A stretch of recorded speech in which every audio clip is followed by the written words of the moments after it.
গ্রাম বাংলার ঐতিহ্যবাহী খাবার হিসেবে আমরা চিংড়ির বড়াকে চিনে থাকি। আমরা দেখতাম আমাদের দাদুরা মায়েরা সে চিতল মাছ বলুক কিংবা চিংড়ি মাছ বলুক, এগুলাকে বেটে বড়া তৈরি করে আমাদেরকে খাইয়েছিল। কিন্তু এখনকার যুগের মেয়েরা আলসেমি করে করতে চায় না, তো এগুলো প্রায় হারিয়ে যাচ্ছে আমাদের জেনারেশন থেকে।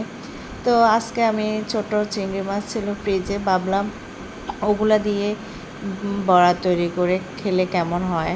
অনেক তো তরকারিতে দিয়ে খেলাম, আজকে না হয় একটু বড়া তৈরি করে খাই। তো আমি কি করলাম, কিছু চিংড়ি মাছ, তারপর কিছু চিংড়ি মাছের মাথা একসাথে নিয়ে ওগুলোকে ব্লেন্ড করে সাথে দিয়ে দিয়েছি কিছু মসুর ডাল, যাতে একটু ক্রিস্পি ক্রিস্পি ভাব আসে আর কি। তো সব কিছু ব্লেন্ড করে আমি একটা বাটিতে নিয়ে এতে কিছু পেঁয়াজ কুচি আর কাঁচামরিচ অ্যাড করে নিলাম। এরপর এতে আমি গুঁড়া মশলাগুলো দিয়ে দেব, মরিচ গুঁড়ো, হলুদ গুঁড়ো, মশলা গুঁড়ো।